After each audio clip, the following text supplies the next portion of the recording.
Force diver. The Force is what gives the Jedi his power. Why is the Force connecting us? I am a Jedi. Always two there are. We're a dyad in the Force.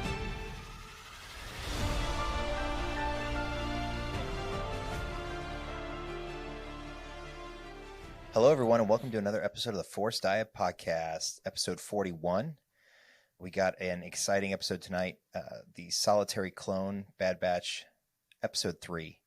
A ton of great stuff to unpack. You got Crosshair, you got Cody, an intense battle on Desix, and a lot of fun stuff to talk about tonight. So I'm your host, Obi Sean, joined as always by my fantastic co-host, Jedi John. How you doing, buddy?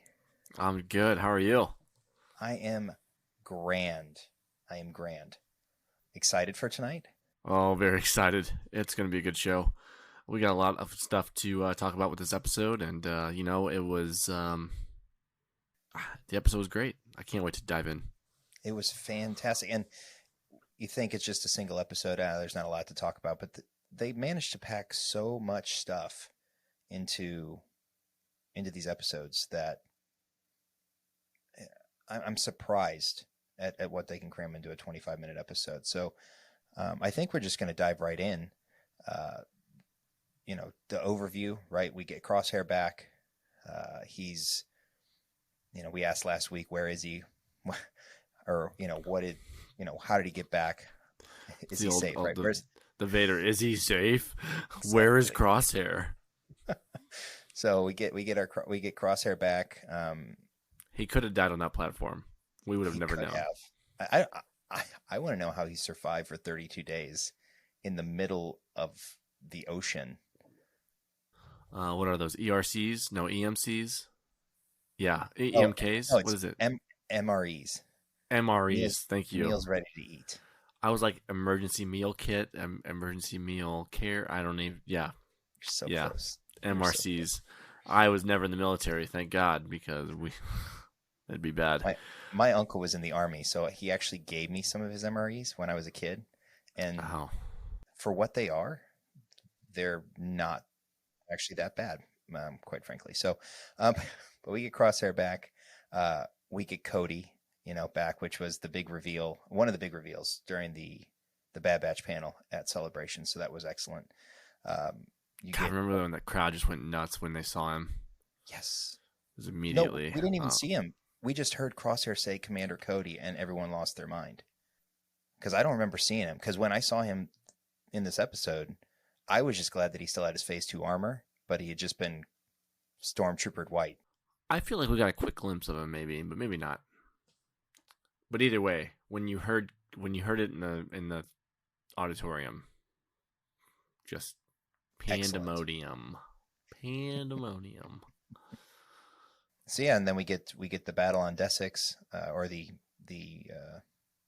siege, not siege. Yeah, battle of Desix. And then you get the kind of the key message after everything, right? And so a lot to unpack. We're going to talk about Rampart tonight and his interaction with Crosshair. Obviously talk about the mission because that is the crux of the episode. Talk about Cody, and then focus a little bit on that title that we got, the Solitary Clone. And, what does that mean both in regards to Crosshair as well as all of the other clones that are currently in fighting for the Empire. So, and then we'll go over the IMDb ratings, kind of like we did last week, see if we find any good user reviews. Although, given how good the episode was, I'm not sure we're going to see a lot of negatives. The one we won't see. Omega's in it. Omega's not in it, so won't see that. She's one. Credited. Michelle Ang is credited on this episode. Really? For some that reason. is interest. That's interesting to me because I did not foresee that happening because didn't see her.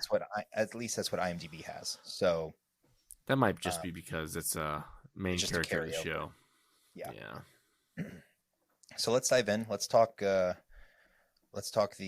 kind of opening scene beyond Governor Groton being kidnapped or taken hostage, right? So you get that Imperial landing craft to try and take over control of Desix. Tawny Ames is the acting governor, right, and has been since the Clone Wars and even beyond now into the Imperial reign, and so they've got a bunch of battle droids and take him hostage. So let's kick to Crosshair, Rampart, that stuff. So, Well, love Rampart just calling him into his office. Hey, what's up? You're cleared for duty. I've got a mission for you, based on your previous performance, basically. Left 4 Dead, we found out 32 rotations, right? Is that what he said? 32? 32 rotations.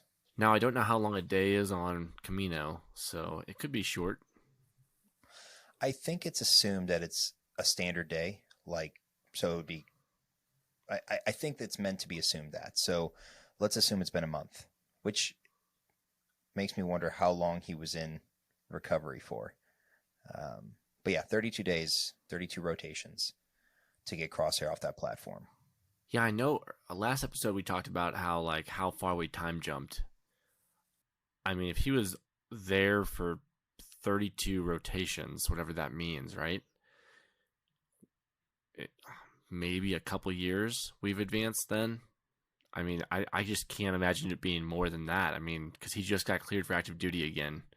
So you're talking about, I mean, rehab and everything else for a year and a half for him. I don't know. I don't know. I don't know what that looks like. So maybe 2 years advancement. I don't know. Omega's definitely bigger. So I think we're landing in that couple year time gap. Anyway, but yeah, cleared for battle again. He's like, who's my squad? And he's like, oh, we're not ready for that yet. You're not going to take a... That was funny, the way he kind of jabs him there. That, yeah, you're not ready for that again. Yeah, we're not moving that way yet. So let's do this. And he gets assigned to Cody. And when he meets up with him, Cody immediately says, hey, I picked you. I handpicked you. So... interesting start to the episode. Rampart. I was actually surprised we didn't get in this episode the questions about Clone Force 99. I'm surprised we didn't get any more questions about his time outside Topoka City, outside of you were on that platform for a long time. Yeah, and the way he questions him about why he's coming back, right? He's like, you were left for dead and you came back to fight for us. Why? And I feel like Crosshair is almost insulted by the question because he says, I'm a soldier for the Empire and this is what I'm supposed to do. And both in this moment and later at the end of the episode, it is very clear what Rampart thinks of the clones, right? And it is anything but positive, It's not positive, yeah. No, and he as obviously they transition from clones to enlisted personnel, you get the 2 clones talking in the mess hall before Crosshair gets called up, talking about a defense bill coming back up and them hoping it does not get renewed. And I don't know if that's because it would then delist all of the clones, right? I doubt we'll get any more information on that. But from what I gathered from it, it's almost like it's the draft. It's like not a draft, but I guess they're allowed to enlist whoever they want. Conscription. That would be conscription. Yeah, it's conscription. Yeah. Gotcha.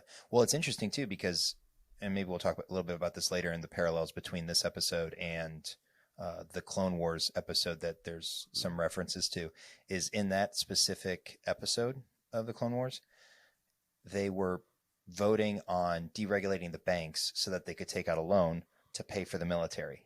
So to pay for a boost in clones. And so it's interesting that in this episode, they're talking about something similar, right? Mm-hmm.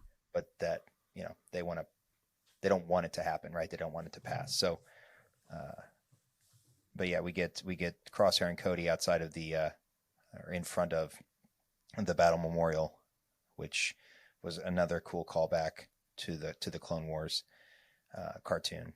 And as I said in the those opening, like the wall of fallen soldiers or wall of fallen names. What it's it the had a name first for it. battle. It's the first battle memorial, is what it's called, and it's Right.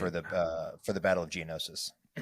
Yep. So it would be like, yeah, similar to other war memorials that were Like the we have Vietnam in our, Memorial for yeah, us and everything else. Yeah. exactly. And so, as I said in the intro, seeing Cody in his phase 2 armor, I'm really glad that he managed to keep it, because Looked great. it looks fantastic. And as a, Color just, scheme changed, and that's okay. and it's super clean. Like it's a really clean look. And as a collector, right, just jumping to toys really quick before we jump into the actual mission. If they come out with a Black Series figure, all white, phase 2 Cody, it's going to look good. And I hope they do the same thing in Lego, but it'll look kind of bland then. So I imagine the Black Series figures would look way better with that. So I'd be more than happy to add him to my collection if it was another Cody. Or eight of him, right? Just like you did with your Rexes. There's only like 3 Rexes left. It's okay. Oh, but yeah. It'd be a good figure though. I mean, I do love my Cody figures I already have, but if we could get one with the gray in it, like mixed in, it'd be excellent. It'll look clean. So jumping to the mission, right? Cody pulls Crosshair. They're going in under the guise of a diplomatic mission, a diplomatic envoy, which I'm surprised they thought this would work. I don't know who drew up this plan, but I'm like, guys, you guys just went there with a governor and a squad of soldiers. They know the next one's not going to be any nicer. Mm-hmm. Exactly. So. It's almost like people think, traveling under the guise of a diplomatic mission to a planet, that makes you non-suspicious on Princess Leia. When you're already at war, it's just there's no more diplomatic missions. You're done. Right. So things don't go well. They get shot down, and the battle itself, I loved the way that the camera. It almost felt like a mouse in a maze, right? The way that they kept doing the camera down shot as they progressed through the various levels of this compound or what have you. I mean, might as well be in a castle with the winding staircases. So, yes, but the shot that Crosshair makes on that tank was so awesome, and the reason why is because he is not flinching whatsoever as the droids are shooting the tank at him, right? He knows that based on where the barrel is aimed, that it's going to miss him, and he is not flinching an inch. And it's such a BA moment, right, for Crosshair. It's so satisfying watching him fight there. Not just because of the non-flinches, right? But we get to see Crosshair doing what Crosshair was built for. And that's him going out there and being the sniper. He got to snipe every droid that was on the top of that castle. He got to get after the tank. He went after everything. And then, I know I'm skipping forward a little bit, but using his reflector pucks to get the final just ridiculous. Like, the dude knows how to shoot, which is what he was built for. We've only seen it maybe 2 other times where we really get to see him start sniping, and it was just amazing to watch him go to work. Gotta love it. Yeah, outside of the training exercise in episode 1, and maybe the initial opening scene with that's what I was thinking. Caleb and them. Yeah, you don't get Crosshair as Crosshair, at least with multiple targets. And so we get some droidicas, we get assassin droids. It's a perfect callback to the old Clone Wars battles from the original show. Hearing that droidica rumble without even seeing them, you're like, oh, they've got them still. Like, They're just as deadly, right? And the Yeah. way that they team up to stick the battle droid, and then Crosshair pops him, and then he drops into the droidica ray they shield. found a new way to kill a droid. It's awesome. It's so good. We've killed 1,000 droids, but let's try this. Okay. That's like your best friend sticking you in Halo, standing next to you, and you're like, oh, I'm so sorry, buddy. Sticky grenades for the win. Mm. It's that the assault on the compound is its peak Star Wars animation, right? It's peak Clone fun Wars. to watch. It's peak Clone Wars, exactly. And it's exciting to watch, which, not to say the first 2 episodes weren't fun to watch, but it was one of those where it was just nonstop. Yes. Yeah. And fighting up the stairs, reflector pucks. I don't know. I mean, at first I thought, how many of these does he have? Or is he like grabbing them as he goes? But it's clear that he leaves them behind. So I don't know if he just has an endless supply of these reflective pucks. But what is that surface made out of that it can both be mirrored and then not break when you shoot a blaster bolt into it? It's unobtainium, isn't it? It must It's be. unobtainium. Beskar. They're all Beskar steel. There you go. That makes total sense. I didn't think about that. You're smart. I don't know about the mirrored surface, but I mean, You polish it enough, Beskar. anything can become reflective. So he makes that last shot. Cody gets, pegged in the arm, and then we get the interaction between Tawny and Cody and Crosshair. Actually, before I say that, it was interesting too, the transition. And we'll talk about it in a little bit when we talk about Cody.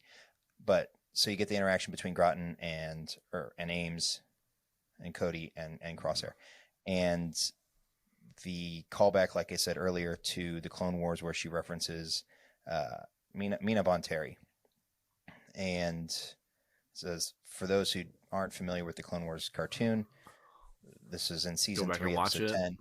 Yeah, please do, because it's excellent.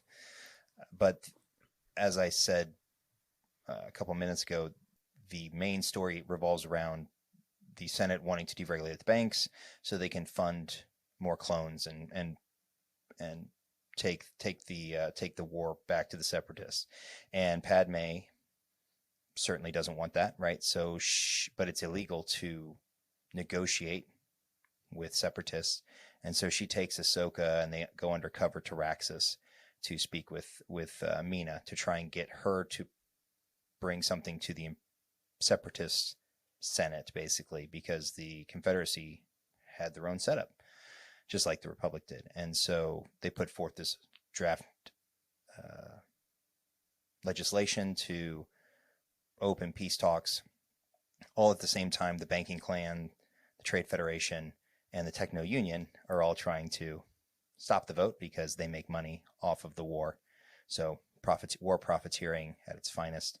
They work with Dooku to formulate an attack on Coruscant that will then push forward this legislation. So that's when Tawny talks about how she worked with Mina in the past to put forth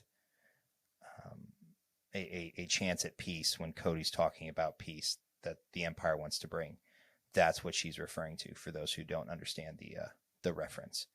But Cody gets her to lay down her pistol, her blaster, and then Groton immediately calls for her execution. So, and you get that dichotomy between Cody and Crosshair, and Crosshair follows orders, and that's really all you have to say about that. We've heard it a few times. And it's funny, too, because Cody even said it at the beginning, right, when they met outside the War Memorial.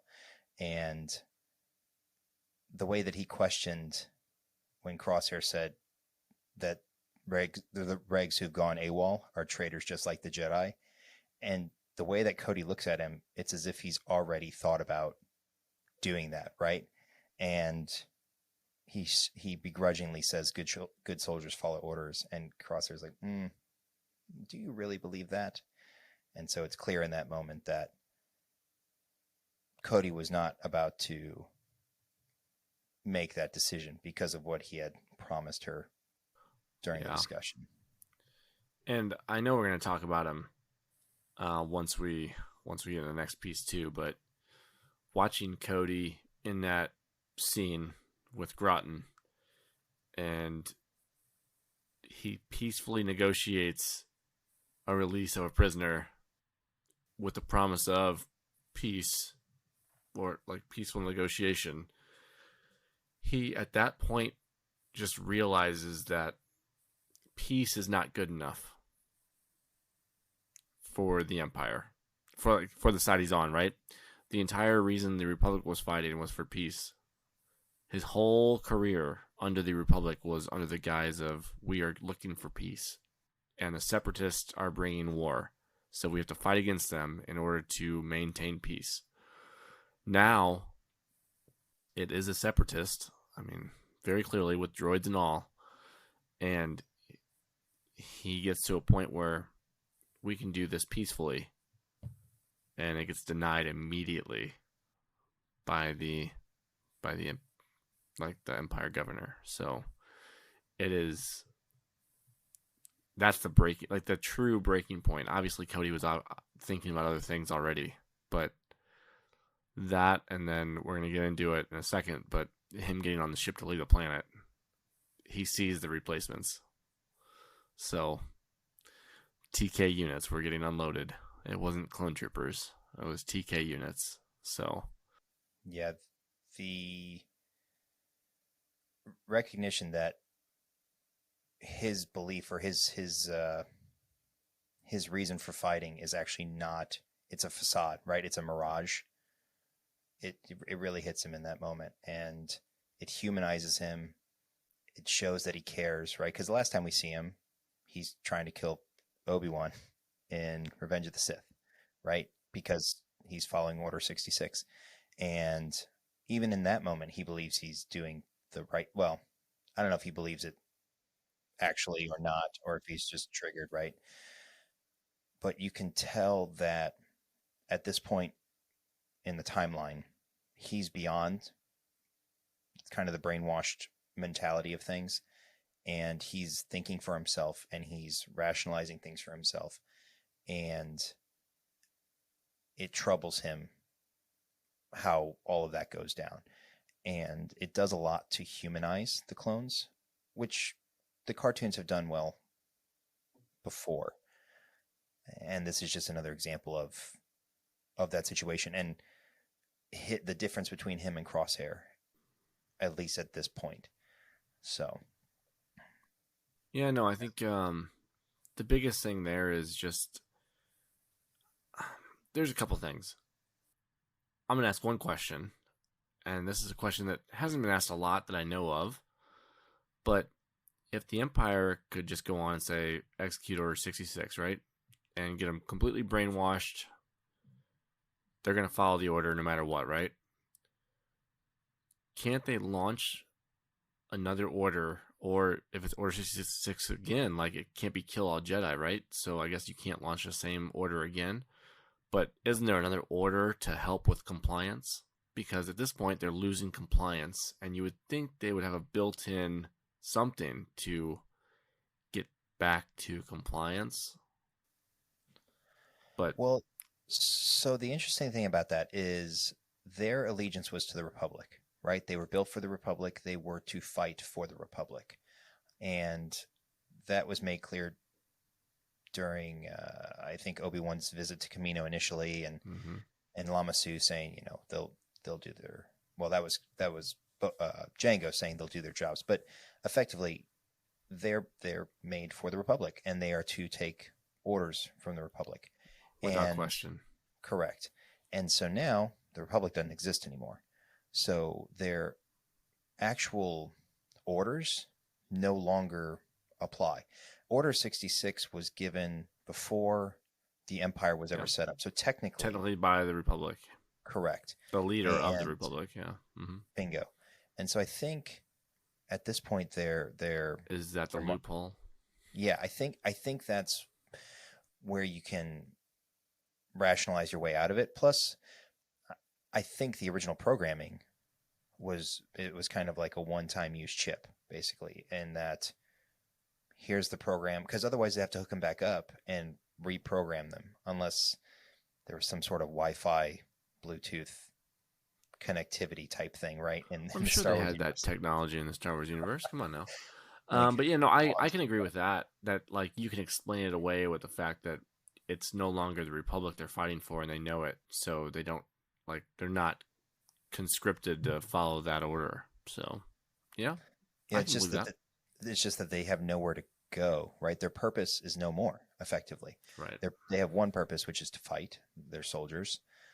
Their initial purpose was to fight for the Republic, which doesn't exist anymore. So now they're like, well, who do we fight for? Are we still fighting for the right thing? And this is what Cody says. He says it at the end. What makes us different from from the battle droids? And he says that, they can make their own decisions and their own choices, but they also have to live with them too. And it's that realization that they're no longer kind of subservient technically to anyone, to any faction, to any government, to any body, and that they are of their own free will to a point, right? They can defect. I don't know what the process for quitting the military is as a clone trooper. Yeah, you go AWOL. That's it. Yeah, you go AWOL. Right. We've seen them. We've seen the guys. But and that takes us to Rampart at the end, and I alluded to it at the beginning, was when he's reassigning Crosshair to his next mission.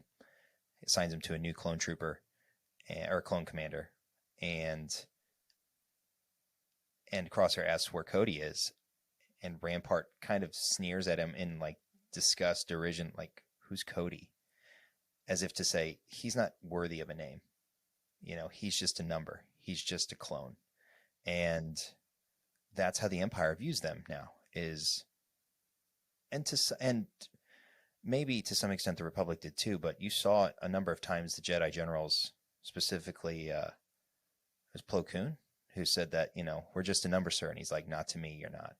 And there was actual care for them when they fought for the Republic. And now they are just being cast aside as cannon fodder, as non-human, as less than human. I think it just goes back to anybody that fights with somebody. You're no longer just a number. You are a person, and you are my brother or friend as you're fighting alongside me. So we saw that quite a bit in the Clone Wars between all the Jedi generals. Like, they treated their clone comrades as as equals, as much as they could be equals to a Jedi, but they did treat them with respect, and they understood loss. So, but yeah, Rampart, doesn't care. No clone will ever be good enough. And I feel like Crosshair should be getting that point drilled into his head now, that no clone will ever be good enough for him. But he still goes back to the Empire. So, and when Rampart says that he's gone AWOL, you can almost see that he really doesn't even care. He almost hopes that, I feel like he's almost hoping that that's what happens, so that they can backfill with whether they're enlisted folk or conscripted troopers. It's probably an easier way out for him personally. Yeah. That way he can just prove that that's like one more fact on his checklist. Look at these guys quitting. They're a bunch of quitters. They can't be relied on. They're a bunch of quitters. They can't be relied on. Bunch of quitters. Can't be trusted to right. hang in there. And I do feel like Crosshair, again, just before he puts on his helmet, he kind of maybe it's starting to register. And, before we talk about the title and how it kind of applies, the music in this episode, as it relates to Crosshair, right? I mean, the music in general is excellent, right? The Kiner brothers do an amazing job. Yeah, Kevin, right? Kevin Kleiner? So it's the Kiner brothers. So it's Kevin and I can't remember. Yeah, but Kevin, I think, is responsible for this episode. Oh, yeah. You're probably right. But it really gave so good. An Andor feel. Did you get like a Narkina 5 Andor feel to it? Like a little that bit. Synthetic, or not synthetic, the but ending, synthesized. The ending especially, you felt it. Yes. Almost like he was in a prison, right? He's imprisoned in himself, but he's obviously imprisoned too in the role that he's currently serving. And there's no clear way out for him. And there probably is no clear way out for any of the other clones. And that leads into the title of The Solitary Clone. And so it's so hard to watch the Crosshair scenes this episode, as far as realistically, he is in a prison cell with a single light shining on him. Like, he truly is alone. And for him and all the other clones, they're built to be in a unit wherever they're at. They're built to be brothers. They're built to be together. That's what makes them strong. Otherwise, away from each other, they're not as strong. So he's already away from his, I'll call them family, so Clone Force 99. He's away from his team. And then he goes into a lunchroom, and he's not respected by any of the regs, obviously, because guess what? He's not a reg.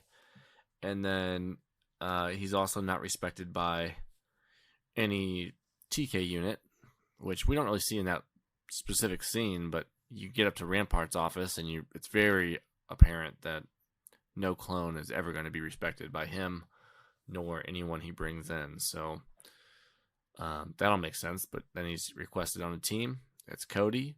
Awesome. Worked with you before. I know what you can do. You're going to help me.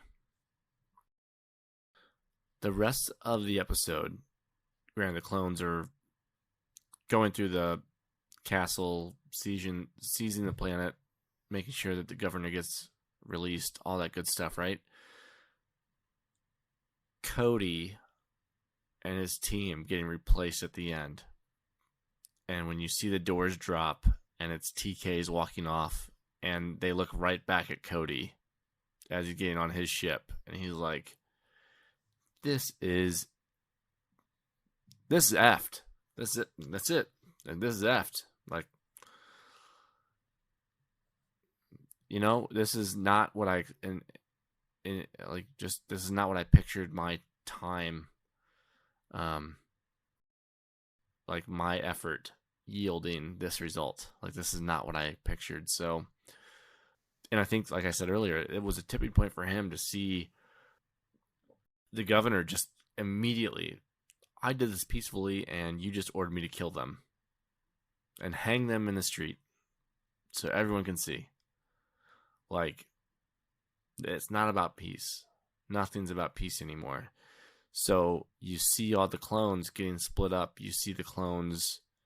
I love to say it's all about Crosshair, but really it's Cody, and it's also all the other clones that are getting split up right now. So they're realizing, the clones are realizing, like you said, like, whatever it was about Order 66 or anything else, they are realizing that that's not necessarily the way to go. Mm-hmm. And we all make our own choices, and we are regretting some of those choices now, but we also couldn't control ourselves when things happened. So that's also frustrating, right? Mm-hmm. Imagine having a body that you couldn't control. Like,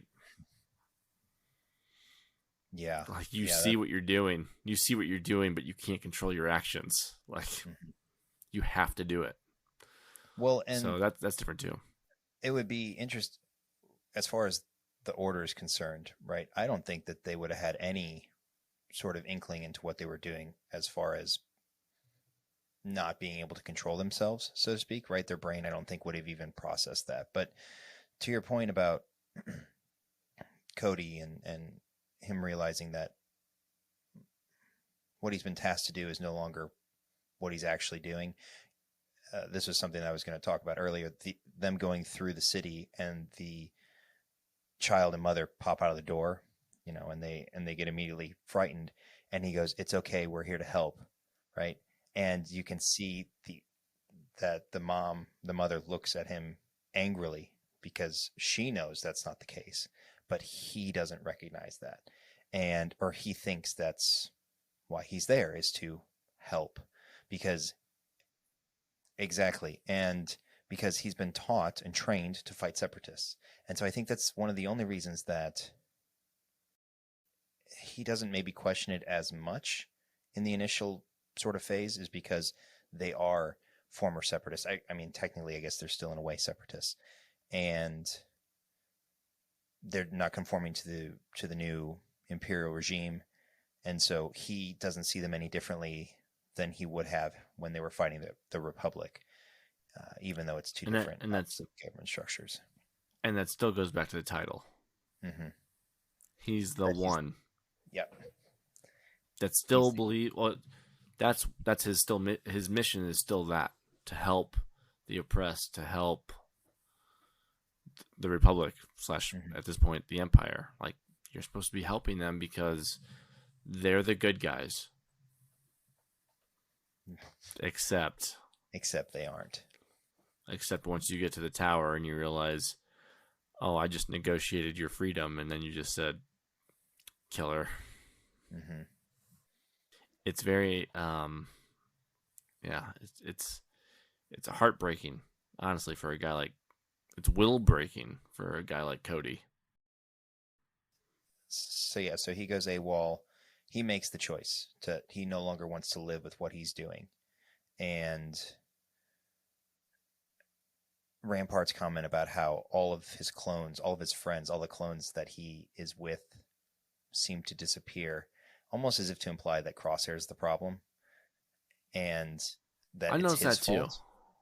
Well, because I think I don't know, like, we don't know yet what Crosshair said about Clone Force 99 when he got off the platform, right? We don't know what was said there. We speculated last episode that, well, he probably said something that they were still alive, but Rampart probably already put in the report saying, oh, Tarkin, they're dead. Oh, Captain, my captain, they're dead. Please believe me, please. But at the same time, like, maybe in Rampart's eyes, Crosshair might be a problem now, because Clone Force 99 disappeared and he thought they were dead, and Crosshair didn't tell him anything different.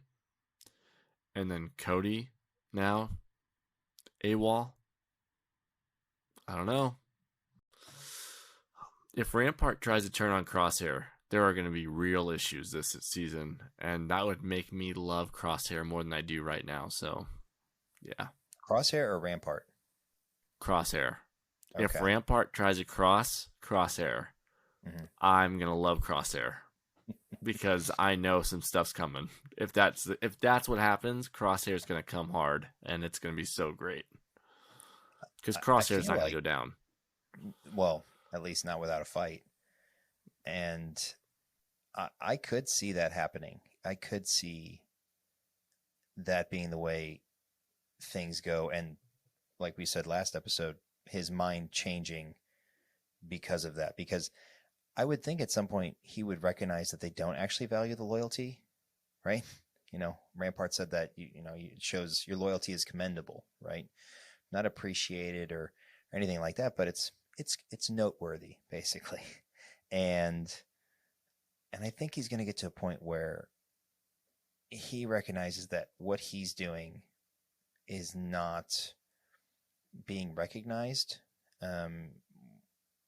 whether that's through who he's being partnered with, or if he eventually gets his own squad back during, in the future. yeah, the double message, the double side, right? It's that double-edged sword with Cody on one side and Crosshair on the other, and it was so well done. It was a fantastic episode. And if the rest of the season is anything like this, as far as kind of pacing, or kind of a slow and then a boom, slow kind of ebbs and flows, I'm really going to enjoy the rest of the season. So Yeah. Well, let's move into the ratings. So yes. What would you give the episode? So I would have given it, and so I know the numbers, right? But I I I did look ahead, just to kind of get to the user reviews, but so I would have probably given it a 9 to 9.5, so maybe a 9.2 or 9.3, just because the action's great. We get Cody, we get Crosshair, the music's great. Again, everything about this episode was, in my opinion, excellent. So I would have given it probably like a 9.2 or a 9.3 for this episode. You? Yeah, I think I'm a 9.5. This episode flew by, number one, which is just insane when you're talking about an episode on TV now. So the pace was just so good. The action was good. The characters I loved. The development for the two main characters we saw, so Cody and Crosshair, the entire episode were just fantastic. Specifically Crosshair. I mean, you see him develop, even though he takes the shot that Cody was against taking. He took that shot, and you can still see at the end of the episode things are clicking, and you see him multiple times in that lonely, between the light in his bunk, and then after Cody walks away from him, he's alone. Like, the guy's alone, and he's slowly going to be alone, even worse, because he's going to be one of the last clones standing on that side of the war. Yeah, seeing that development was huge this episode. So yeah, 9.5. The action was so good. Watching Crosshair do what Crosshair does and was built for, fantastic. And seeing Cody, and then seeing the politics on both sides again. You got to see another separatist leader. We heard the line, Dooku was right in the end. I mean, the government that the government that was before, completely corrupt. Congratulations. Now it's worse. So, which, I mean, even the Jedi thought that Dooku was a political figure, like, after he left the Order, he was just a politician to them. It's interesting that I didn't forget about the Dooku link, but the first two episodes were spent raiding his war chest, right? Oh, that's 3 in a row. Painting him kind of, well, not painting him kind of, Echo says that he's evil and all this stuff. And then we get the complete opposite view, right? Because the Bad Batch is insulated from what the Empire's kind of doing, right? They interact with it, but they're kind of insulated. Whereas Crosshair, Cody, and the others are in it. And so you get the opposite side of the coin in this episode. So I feel like they could have released 3 episodes in the first week, and they would have made total sense because of the Dooku tie, the Dooku relationship. I'm kind of mad I didn't make that statement, 30 minutes ago at this point, because I haven't seen much talk about the Dooku connection for the first 3 episodes. Just haven't made that connection yet. I personally didn't until just now, and I made the comment about Dooku, but I didn't make the connection that, oh wait, that's right, they were raiding his war chest, And now the separatists who completely followed Dooku were right about the Empire and the Republic in general at first. And now their time's coming to an end. Yeah, they're being eradicated. And you said Dooku, and I had that light bulb pop off in my head, so I had to. I should say his name every episode just to see what happens. We could probably find a connection. It's the 6 ways of separation, 6 degrees of separation with Count Dooku. Who's been in a movie with Christopher Lee? No, I'm just kidding. Right, exactly. So the episode itself, so far, according to IMDb, has an 8.9 rating. That's one of the highest the show's ever had. Yeah, I think outside of Aftermath and the episode with Rex, which was Battle Scars, I think, last season. Yeah, I feel like that. What was it? Episode 1 was Aftermath, right? Yep. And then Battle Scars was, I think, 7 or 8, which is when they get the when they recognize that they've got the chips in their head, and they're on the Venator and being chased down. And Wrecker goes crazy. Yeah. That's a good one. So, what else was high-ranking episodes last season? I guess probably after those two is the final 2, right? The final 2 were probably. Just to recap, season 1, Aftermath was 8.9, Battle Scars was 8.4, Reunion was 8.8, and then Return to Camino was 8.9. War Mantle actually was 8.4, and then Camino Lost was 8.1. Everything else was, Bounty Lost with Cad Bane was 8.2. So it is currently tied. It being the Solitary Clone is currently tied with the highest rated from season 1. Oh, so far. I mean, it was like I said, it was a great episode. It's crazy because from previous points of view, if this was the Boba Fett show, I'd be like, why didn't I get Boba Fett? I want more Boba, more Boba. But in this case, it fits the show still. It is still a member of the Bad Batch, just apart from it. And it gives us so much development and action. It won. So yeah, it's excellent, and the user reviews kind of echo this. So last week we had a bunch of substandard reviews, right? Talking about even wait. Right, but this week, of the 9 that exist so far for IMDb, the lowest rating is a 9. So there's 1 9 out of 10, and then the other 8 are 10 out of 10s. So you get Peak Batch is one comment. Everything without the Bad Batch is ironically better is another comment, which is funny. Taking that has the to shot. be the Omega guy. That has to be the Omega person. No, it's but it is the guy who complained on the first couple. So it's the same username. You've got Taking the Shot, and the guy goes, or the person goes, yeah, so the staircase scene alone gets 9 stars, because it was just that. I mean, that's good. fair. They work straight up that's like a John Wick moment, like you're just between him and Cody just going up the stairs. Absolutely. You've got Experience the Magic of Clone Wars, the Magic of Perfection, which again, I mean, it did take you back to. It again felt peak Clone Wars.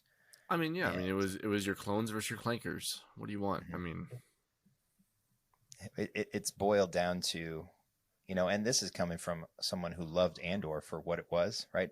Trust me, I still love me some bang bang shoot 'em ups.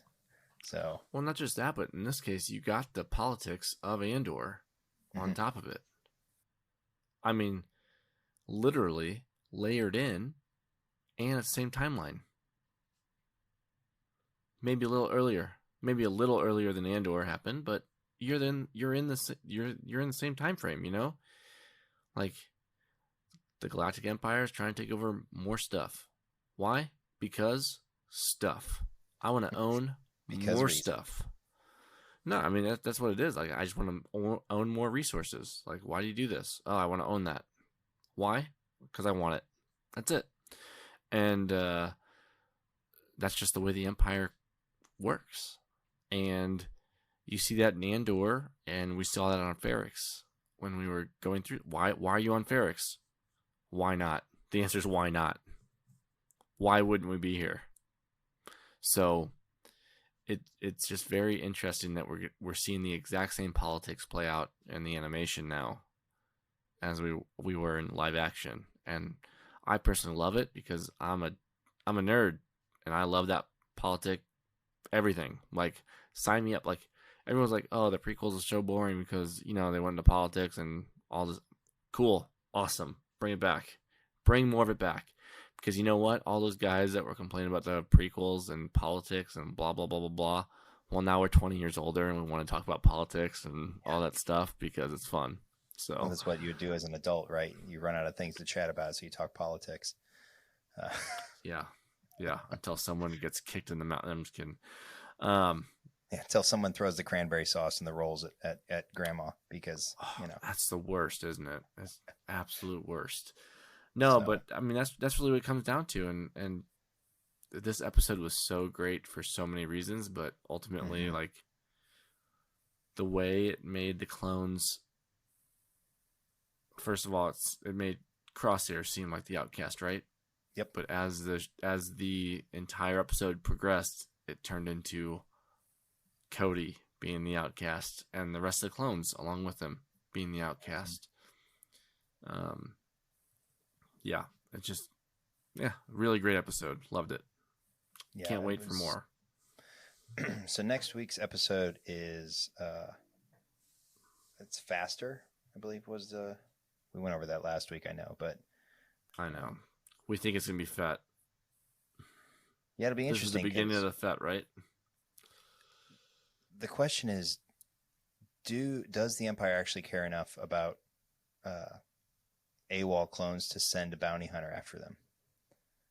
Which maybe that could be that entrance, right? So you got Faster and Tomb Tribe, the Clone Conspiracy, right? So I know we went over that last week, but so Faster, more intense. I don't know how it gets more intense than this episode. So it'll be interesting. I'm not even going to try and guess what's going to happen. I'm just going to wait and enjoy it. I mean, I didn't give it to you before, but like, yeah, I mean, the Empire sending a bounty hunter after AWOL clones, that's pretty intense. Mm-hmm. And do they care? I know one guy that does.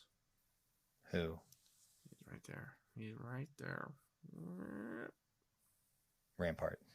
Rampart cares. Is that Rampart? Yeah, it's Rampart. That's Rampart, and that's Crosshair right next to him, but that's Rampart. For those listening, he's pointing to his shelf of toys. So. Oh yeah, very good. Yeah, there are toys on the shelf now. So yeah, Rampart cares, and he wants to prove a point because he wants to bring him back. Dead. I feel like Rampart's gonna be a lot like Krennic, right? Where he's trying to position himself, right, and he's gonna choke on his aspirations, and it's gonna be his downfall. Choke on your aspirations. Yeah, he walks into Vader Castle. Tarkin is just being mean, and I'm trying to do. Yeah, choke him out, Vader. Just choke him out. You know what's really crazy is this is gonna sound really bad, but at first I didn't know where we were. Right, it didn't tell us what planet we were on. I'm like, what if that was the base of Vader's castle, and the innards just there? Like, how would we? It kind of looked like lava. Briefly, was Vader's castle there before Vader built it? I don't know. Well, what are they mining? Is that like a spice planet or? Yeah, so I'm not sure, and I didn't look into the planet details because I think that's the first time we've been there. Mm-hmm. I think so too. So, but like looking at them, they're definitely a working people, and that castle was so well made. Like one way in, like. The bridge took you up to like almost not the highest point, but the midway point of the castle. I mean, and that's the only way into it. So very well defended, unless you have Crosshair on the other team. So yeah, it's kind of an uneven fight at that point. And what I did love to see was the tactical droid still alive, like at least one again. Just genius combat combat tactical droids. I mean, they know what they're doing. Yeah. And Crosshair identified it immediately. He was like, they must have this because this is way too complicated for just Matthew Wood droids running around saying, "Oh my gosh, that doesn't look good." Roger. It was cool to see, like, hear his voice again as a droid, like coming through, and the droids they add that fun, comedy point of Star Wars where, it's still a kid. I mean, it really is still for kids, even though we're killing a lot of droids that episode. So, and killed a human and clones in cold blood, but whatever. Yep. We didn't know those clones though. It's okay. They had names. One was Nova, and one was yeah. I don't remember the other name. Either one, they died. That makes me a terrible person. So yeah, they don't have names. That's like I said. CC 2224. 2224. Cody. So and he doesn't, and that's the other thing. You mentioned that, but I didn't really think about it at the time because I just like, oh, it's coming over the PA system, But yeah, he didn't say Crosshair, get up to the office. It was CC 9904. 04. Which is just insane because, like, he knows Crosshair. He knows him. Mm-hmm. He's called him that before. But to him, his troopers are literally numbers. You're either a CC or you're a TK. And either way, I don't care about you. Exactly. Rampart's the best, worst guy ever. Well, he's the personification of the Empire, right? The Empire doesn't care. And that's really the end of it. I mean, that's the bottom line, is the Empire doesn't care, which we all know. That's not news, right? But he's the perfect, him and Groton are the perfect personification of the Empire, and especially in the early days where they are just assimilating planets. They're taking what they want. They're taking the resources. It doesn't matter. They will get what they want. I just love Groton walking right in. I'm the governor here. No, you're not. So, I don't have anything else to say about this episode. You? No, it was honestly just a great episode. Loved it. It was weird not having the rest of the squad in the show for an episode. But seeing Crosshair do work, fantastic. Seeing Rampart, Cody coming back into the fold. Excited to see him. I'm gonna guess we're gonna see him again with Rex later in the season because, I mean, why introduce him for just one episode? So, pretty stoked for all of that. And we already know Rex is behind the scenes working with clones that are defecting. So, super excited about that prospect. And then, looking forward to the next episode. Hopefully we get some Fett action. Yeah, that'll be cool. So, so with that, we're going to bring this episode to a close. I want to thank everybody for listening or watching if you're on the YouTube. Be sure to like and subscribe if you're watching. Follow the cast if you aren't already. We really do appreciate it. Be sure to check the description or the show notes for links to our social media pages, as well as a website where you can find additional content. For content beyond the Star Wars universe, be sure to check out our friends at the Galactic Dads podcast. They talk Marvel, DC, and a bunch of other stuff, all while enjoying their beers of the week. So with that, we're going to make our jump to hyperspace. So for Jedi John, I'm Obi Sean, and until next time, may the Force be with you.